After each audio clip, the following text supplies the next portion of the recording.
আসসালামু আলাইকুম চাচা। আসসালামু আলাইকুম। ওয়ালাইকুম আসসালাম রহমতুল্লাহি বারাকাতুহু। বলছি আপনার এই পটল কতদিন হয়েছে লাগাইছেন?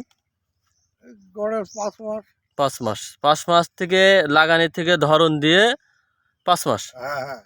আর আপনার এই পটলে এখন মনে করেন যে কয় টাকা পাইকারি এরকম বেছে নেন, দেখেন পটলের সাইজ দেখেন, পটলের সাইজ কয় টাকা করে আপনার এখন এখন পাইকারি? 20-25। 20-25। এমনি আপনার যখন দাম থাকে পটলের, এরকম পটল ক্ষেত করে কি আপনি লাভবান হয়েছেন?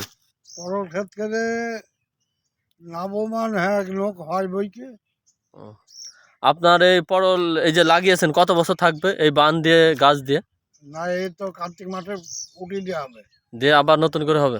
ইয়ে করতে হবে, এই ভুট্টা করতে হবে। জি। ভুট্টা করে নিয়ে আবার ফের ভুট্টার মধ্যে দরকার হয় তোমরা লাগাতে পারো। আর এমনি যদি আমি যদি মনে করি যে আর লাগাবো না, এই পর্যন্তই থাক, হ্যাঁ তাহলে হবে। এই পর্যন্ত থাকবে।